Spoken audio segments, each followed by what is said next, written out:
Elias moves slowly through the ruin as if the ash might whisper directions. Elias says he can still smell orange peel and varnish from the piano bench, though the piano is a black rib cage. Noor says the son looks tired and asks whether houses dream when they sleep. Elias kneels and tells her that houses listen, and theirs is listening hard to find its way back. Tama calls from the curb that the kettle in her flat is ready and Noor should come for tea.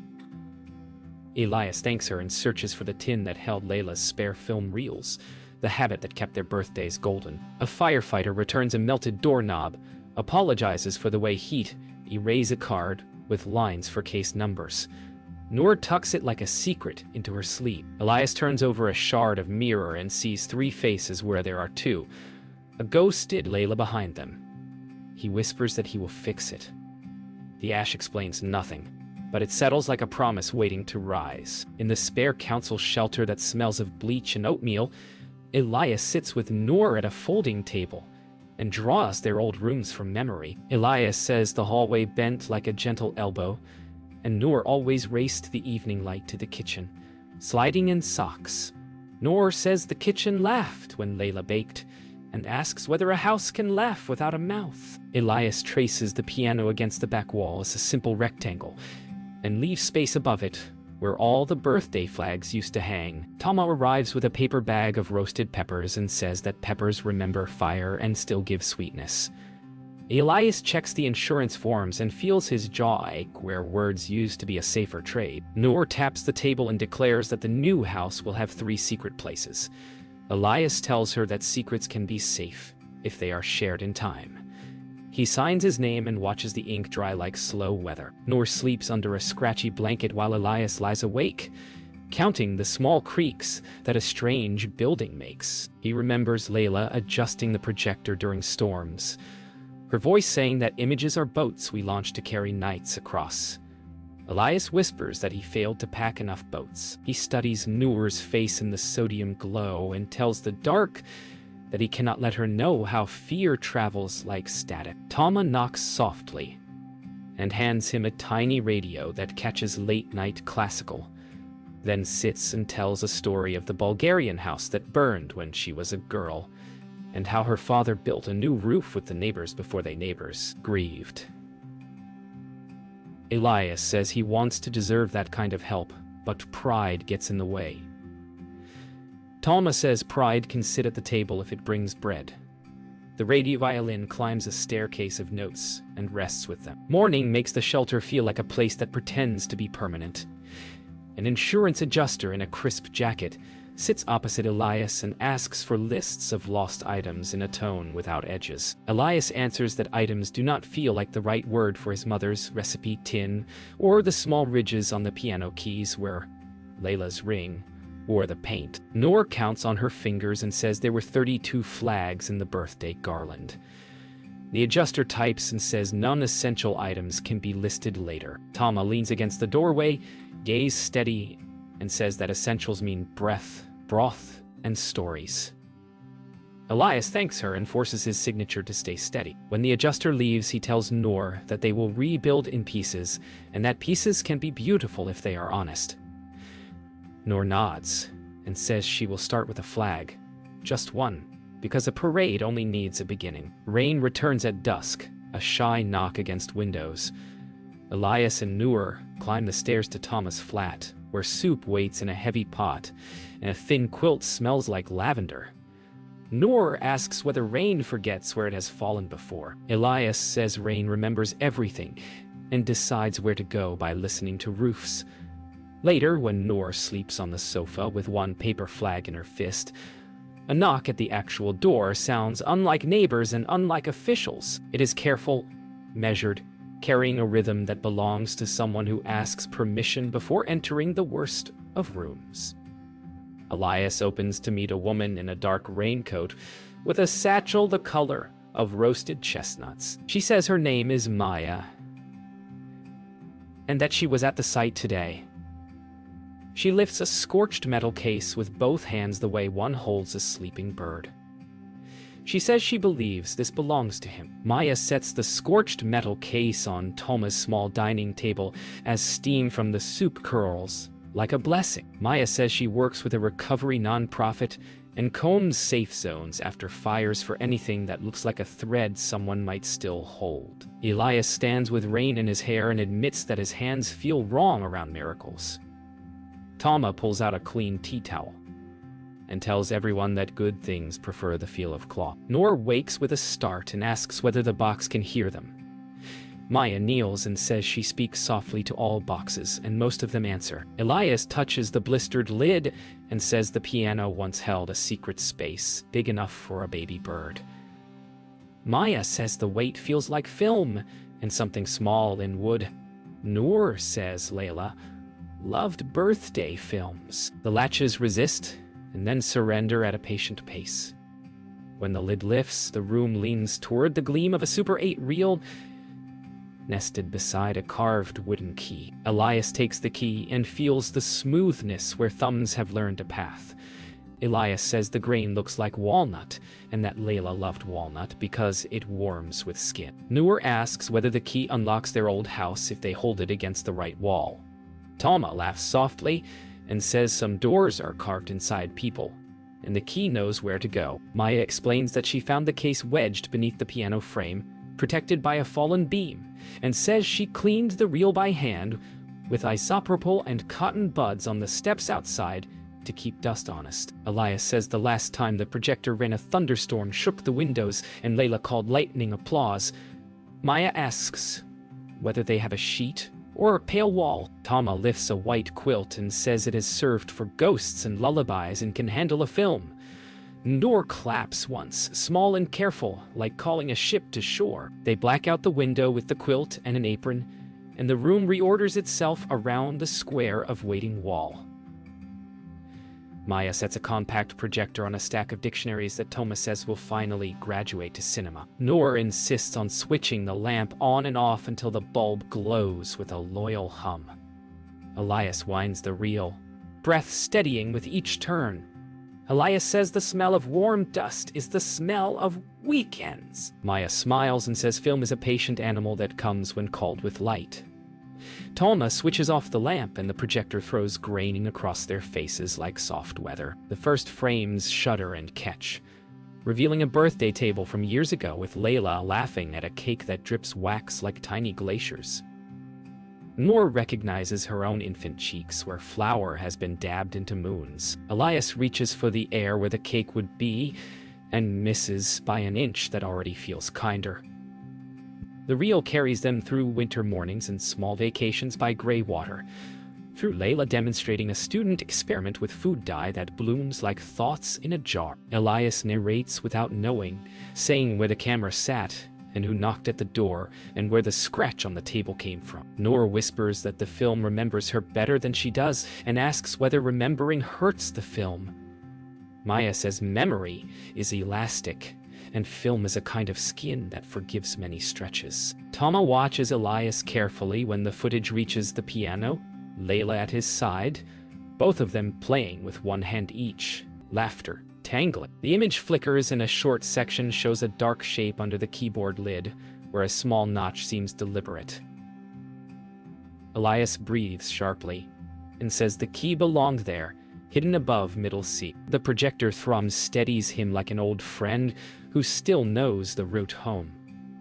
When the reel snaps its tail and spins down, the quiet lands full. Noor asks whether the film will live again tomorrow. Maya says she can digitize it at her office so that it can travel safely and still keep the flutter for special nights. Elias holds the wooden key and says he will build a new cradle in whatever piano survives them. A small room inside a room where good things can wait. Tama fetches a tin of shortbread and says sugar is a tradition after ceremonies. Maya explains that she started this work after a flood took her aunt's recipes and a stranger returned a single card, which tasted like rescue. Elias thanks her and says that sorrow has a path, but strangers bend it toward gentler ground. Noor places the key in Elias's palm and closes his fingers with both of her hands. The knock that began the evening has become a hinge. They take turns listening for how it turns.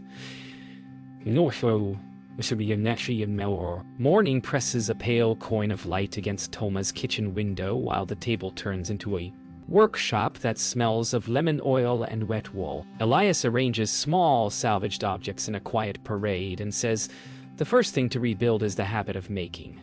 Maya rolls a square of felt and says the secret to restoration is patience that behaves like music. Noor leans forward with a sanding block and asks whether sanding is the same as erasing. Elias smiles and says sanding is listening with your hands until the wood tells you where it can still sing. Toma sets tea near the metal case as if feeding a guest and says the house will be jealous if this table keeps stealing all the miracles. Maya teaches Noor to move with the grain and to leave a soft edge where scorch lines look like a night map. Elias admits he is afraid of breaking what has already survived. Maya says survival is not a glass figurine and invites him to try anyway. The first curl of clean wood loosens like a breath they have all been holding. Noor stands in her classroom doorway with the paper flag folded in her pocket and the wooden key tucked into the smallest corner of her backpack. The room holds the usual sun smell of paper and pencil shavings and a new hush around her empty shoes from last week. Noor tells her teacher that the house did not eat her drawings and that she is still in the store. The teacher nods and says they saved a chair near the window because windows help thoughts climb safely. At recess, two girls study Noor's rain-speckled boots, and one asks whether ash sticks like glitter. Noor says ash is too tired to be glitter and asks whether they want to hear about a projector that makes the air look like snow. She describes Layla's laugh in the film, and the way a piano can hide a secret above middle C. The girls decide that secrets are better when they have addresses and promise to draw one later. When the bell rings, Noor takes the flag out and tapes it to the wall, the first bright triangle in a future line that she can already see. By afternoon, the rain gives the ruins a rinsed smell, and the lot feels like a paused sentence waiting for punctuation. Elias and Maya step over damp tarps to reach the piano frame, its iron harp a dark rib against the pale sky. Elias says he has pulled thousands of nails, and none of them felt like unspelling a name until now. Maya hands him a set of soft-jawed pliers and says they will keep the letters intact. He works a screw-free, careful as a librarian, and Noor counts the turns like a game of patience. Elias confesses that on the night of the fire he almost walked back in for the projector, and that shame keeps visiting. Maya says fear tells fast stories and shame memorizes them, then lifts the fallen beam that shielded the metal case and calls it a brave accident. Toma waits at the property line with a thermos and says bravery often arrives disguised as beams and biscuits. They free the piano's key slip, and Elias strokes the ash stripes like a tiger that has chosen them. He says this wood will not go to waste and promises to make it sing again. They rest on the curb as evening draws blue across the street and buses breathe past like tired whales. Elias turns the salvaged key slip in his hands and asks Maya how she began hunting for stories in wreckage. Maya watches the window above Toma's flat where the quilt hangs to dry and says a flood in Kevite taught her to read the water's handwriting. She tells him her aunt lost her recipe box and that months later, a stranger mailed a single card laminated in care, and that the card tasted like the moment when you do not drink. Elias says he believed until now that help is a kind of debt.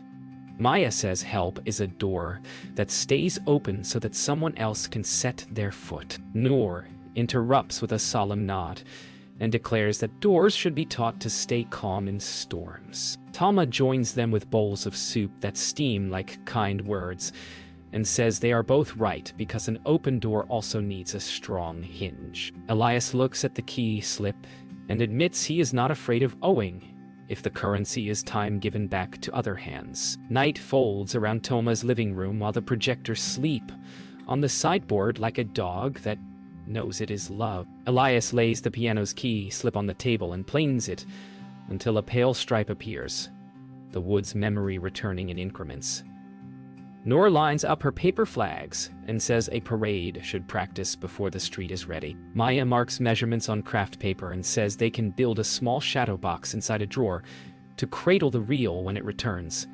a quiet theater with a latch shaped like a promise. Elias says he wants the box to smell like walnut and cinnamon, and to open with the same sound as Layla laughing. Talma threads twine through 2 flags and says the first rituals are enough to hold the others until they arrive. They fit the slip into a simple frame that Elias fashions from salvaged boards, and the room approves, with a soft chorus of wood on wood.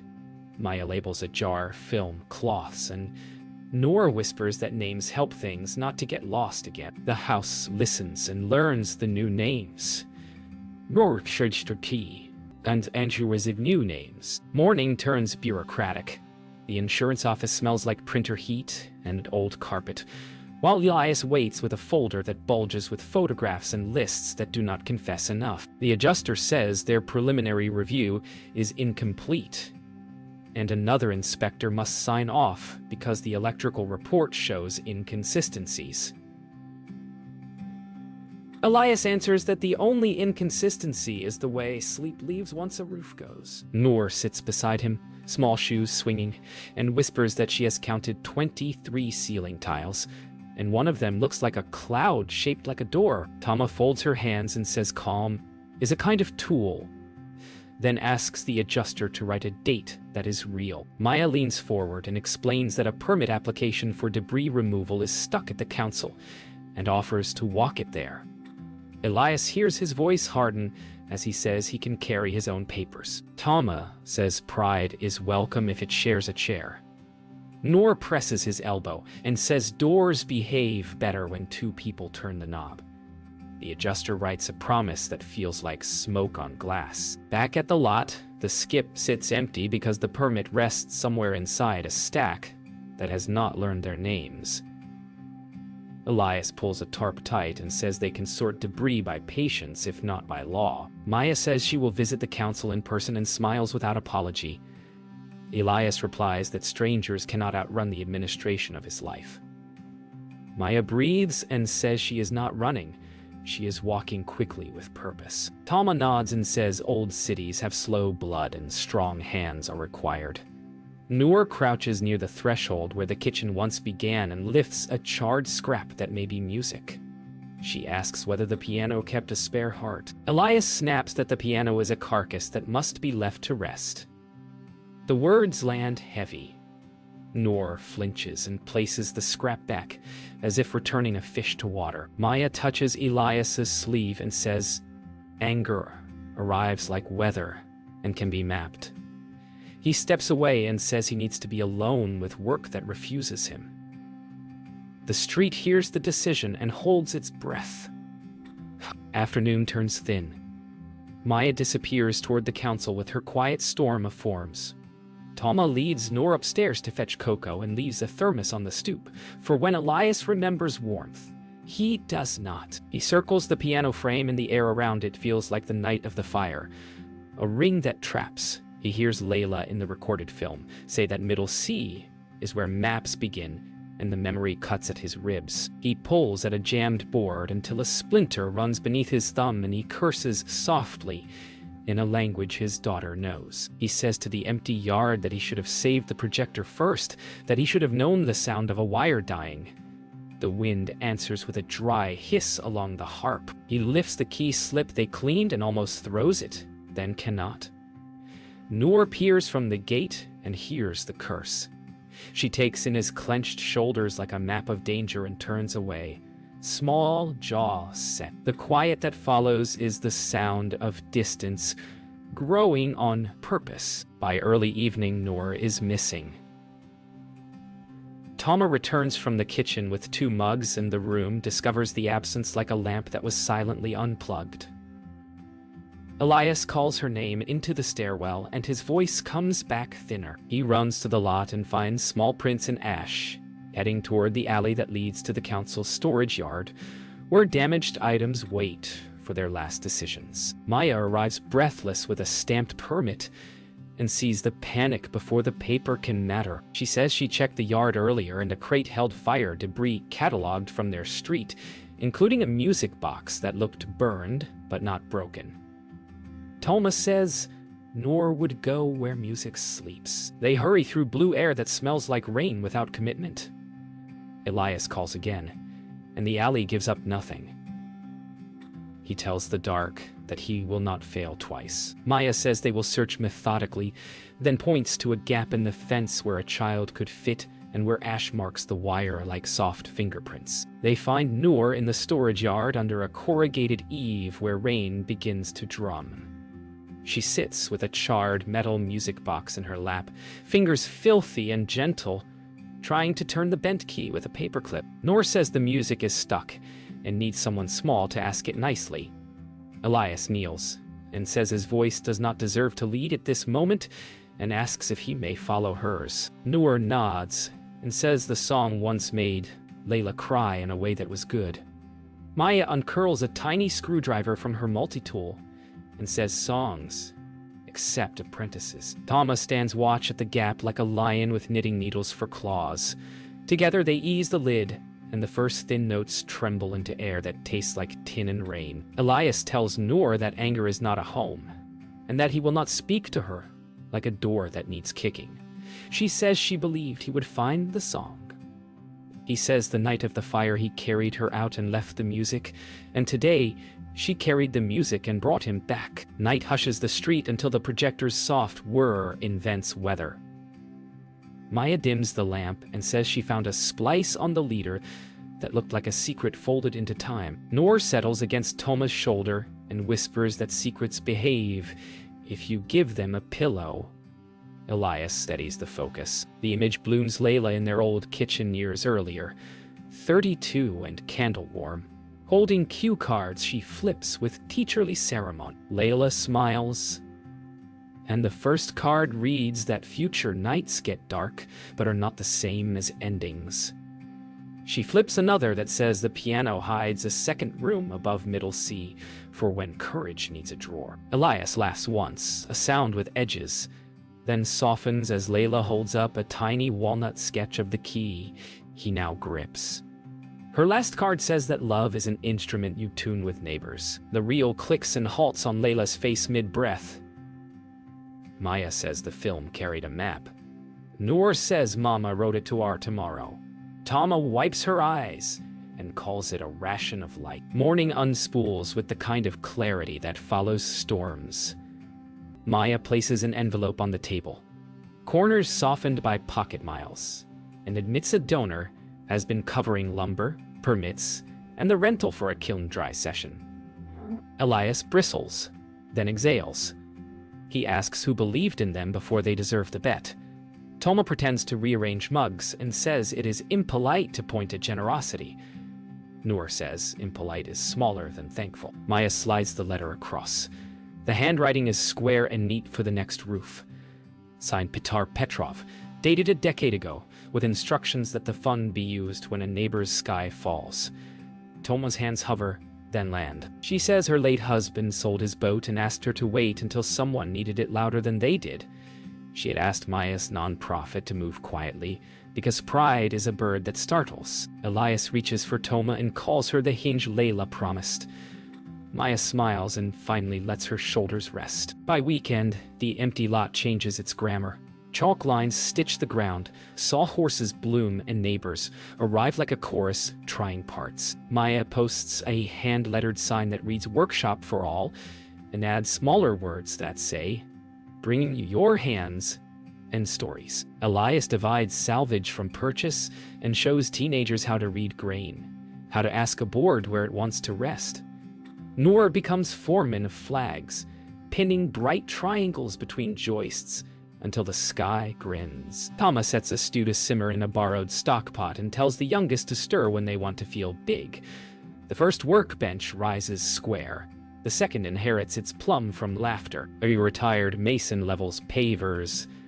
A nurse sands edges. A busker tests a saw's pitch against a harmonica until the cut sings true. The air smells of sawdust and cumin and rain, pulled thin by sun. Elias runs his palm over the bench and hears Layla's cue card in the friction tune with neighbors. He nods and keeps time with the hammer. That night, the workshop smells like warm pine and plans. Elias locks the new door and sits with the shadow box Maya designed. its interior a walnut hush, lined with felt the color of midnight. He places the Super 8 reel inside and fits the wooden key into the tiny brass throat. He says aloud to Layla that he mistook rescue for erasure, and vows to let help leave fingerprints. Noor climbs onto his lap and says, "Fingerprints are how you know who was brave." Maya returns from the council with a stamped notice permitting them to host classes. She hesitates, then tells Elias another call came in from a floodplain 2 counties away. Her voice holds both yes and ache. Tama joins them with a blanket and says, "Doors are for coming and going, and also for leaning against when you need to think." Elias tells Maya the workshop will keep her chair warm and asks only that she sends maps from wherever she knits broken pieces back together. She nods, eyes bright, already charting 2 homes. On Sunday, they gather the neighborhood for a first showing. The quilt becomes a screen again, but this time the audience is larger, and their breath warms the room into weather. The film plays and Layla's cue cards guide the crowd to the concealed room above Middle C, then to faces that many recognize as younger versions of their own. When the reel ends, Elias opens the shadow box so everyone can see how a memory now has a cradle. He tells them the gift behind the gift was permission to let a stranger knock and to answer with both hands. Noor taps a tuning fork, and the room settles on a shared note. Maya thanks the donors named and unnamed, and says she will leave tomorrow. But the workshop will travel with her like a pocket hymn. Tama declares the benches christened by stew and sweat. Outside, the lot's flags whisper to the dusk. Elias places the box on the workbench like a small altar and promises to keep the door unlatched. Winter loosens its grip, and the lot wakes with the grammar of lumber. Elias measures the new foundation lines and hears Layla's cue cards turn like quiet weather. Elias tells Toma that a house is only brave if the people inside are allowed to be ordinary. Tama laughs and says ordinary is the bravest thing she ever learned. Noor walks the chalk with her arms out like a tightrope walker and asks whether the hallway will bend like an elbow again. Elias answers that the bend will return, but this time it will make room for a window that listens. Maya stands with a clipboard and reads out deliveries, then looks at the horizon in a way that says she has already promised herself to a distant river. A retired mason calls for the first pour and neighbors gather, each holding a tool as if it were a small flag. Elias places the walnut key in his pocket and says the drawer above Middle C will travel into the new frame. Noor presses a palm to the earth and says the ground feels ready to remember them. By afternoon, the workshop hums like a hive with good manners. Elias shows 2 teens how to check square against a story they want to tell. Elias says every joint is a promise, and promises should not squeak. The boy jokes that he squeaks when nervous, and Elias answers that nerves are just promises learning their weight. Noor sits with a younger child and teaches her to count grain lines, then whispers that wood listens when you tell it why you need it. Maya logs inventory and photographs the process for donors who never want their names spoken, then pauses to film Noor's steady hands. Tama ladles stew, tells the room that tools behave when they are fed, and wins a laugh that loosens shoulders. Elias lifts the salvaged key slip into a jig, and the plane sings a note that meets a harmonica's thread from the busker by the door. The teens catch the tempo and the bench top goes smooth. Elias tells them they can come evenings to work on their own projects, because belonging is a door they should practice opening. Evening brings the kind of light that makes departures honest. Maya stands by the doorway with a map folded to a county river plain, where the lines mean homes that float when they should rest. Maya tells Elias that leaving feels less like escape now, and more like returning to a job she promised before she met them. Elias says the workshop is a traveling ear, and will listen to her footsteps wherever they land. Noor asks whether she can send the projector beam in a jar. Maya kneels and says she will send songs, and asks Noor to send flags, 2 at a time, so the distance walks in pairs. Tama presses a pouch of dried roses into Maya's hand, and calls it weather for lonely rooms. Wos! Elias thanks Maya without finding enough words, then manages the sentence he owes. He knows now that help does not erase the person it reaches. Maya smiles and says, "Rescue joins." It does not replace. They stand with the door open until the last light decides to keep them all. Night deepens and the workshop becomes a listening room. Noor clambers onto a piano cobbled from reclaimed parts, its harp reborn, its keys mismatched like teeth that still chew fine bread. Noor says the melody should start where Middle C remembers being brave. Elias sits beside her with a small notebook and does not correct her hands when they reach in new shapes. He says learning is a road made of almosts. Tama settles near the window with knitting and asks for a tune that keeps sailors from drifting. Noor plays a sequence that hesitates, then finds a spine. She whispers that the song is for rooms that have not been built yet, and for the boxes inside those rooms where kindness can rest. Elias writes the notes as if capturing rain before it changes its mind. When they pause, the quiet holds their breath and returns it warmer. Noor says the song needs a name that feels like a door left on the latch. Elias nods and writes The House We Care. Spring tilts towards summer and the frame rises board by board until the hallway bends its elbow again. Elias sets the first interior door and listens as it clicks into place like a sentence punctuated true. Elias tells Noor that the new threshold will squeak on purpose, so the house knows when joy arrives late. Noor answers that she will teach the squeak to sing in B. Tama plants herbs along the foundation and says kitchens breathe better when Mint argues with time. Maya's parcel arrives with maps, a photograph of a rebuilt porch 2 counties away, and a note that says the projector beam travels without a jar. The neighborhood gathers to raise the final wall, and the sky approves with shy sun. Elias runs his palm over the studs and says out loud what he nearly lost the right to believe. He says they will keep the door unlatched, and if the next knock comes in a different language, they will learn its music before they answer. Morning arrives with a celebratory hush that feels earned rather than borrowed. Elias steps into the nearly finished house and tests the latch. He trimmed last night, until it clicks like a word that waited for its sentence. Elias tells Noor that the house knows its name now, because the echo answers without confusion.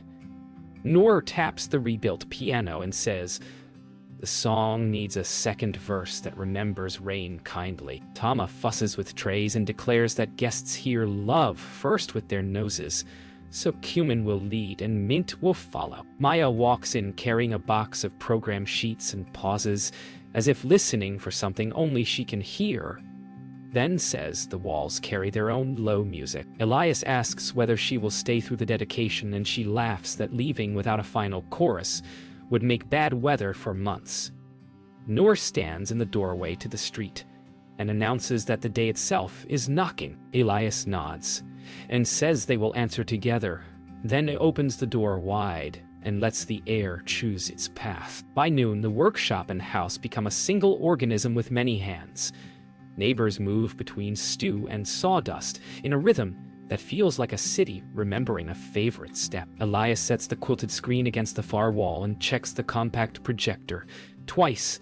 Then once again for superstition he shares with no one. He tells the busker to start with something gentle that behaves like a welcome that does not crowd. Noor chooses 2 paper flags and pins them over the door, then whispers to the wood to hold them like promises it actually intends to keep. Tama ushers elders to front chairs and waves teenagers toward the rafters where sightlines feel adventurous and safe. Maya hands out program sheets that list the scenes and the names of people who moved forms through the slow blood of offices. She tells Elias that she will leave at first light, and he nods.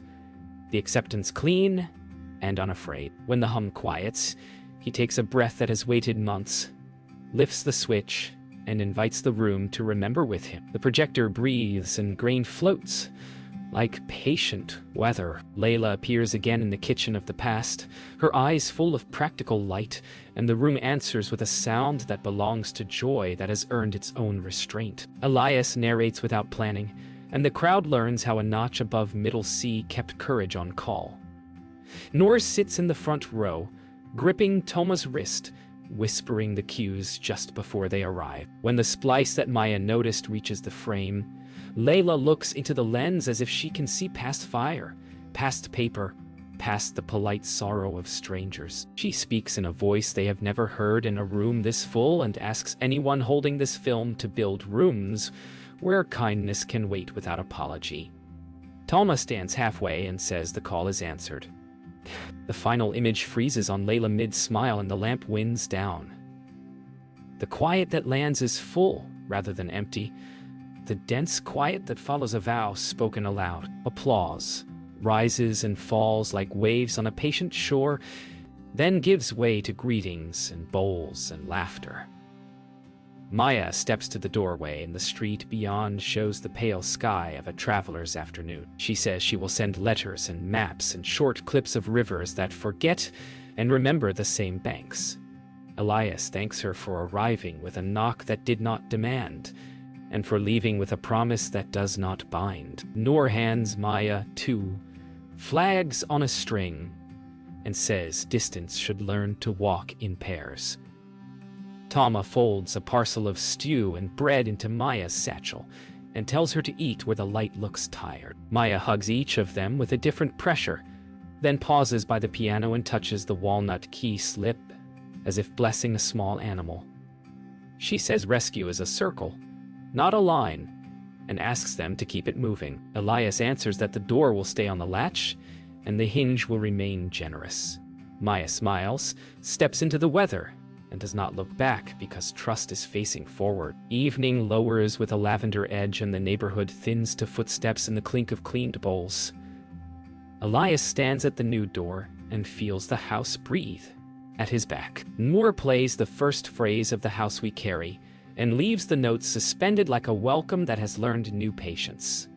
A knock arrives, careful and uncertain, with the rhythm of someone who knows how ruin changes a wrist. Elias opens to find a young couple and a boy holding a damp cardboard box that smells faintly of smoke. The father says a small kitchen fire took their photographs before anyone could think, and the boy says they saved a single frame that still holds glass.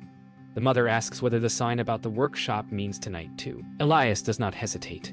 He says the room is open and the projector can wait while they build a place for a frame to rest. Noor brings a cloth and Toma fetches tea. The door does not close. It only learns another way to stand open.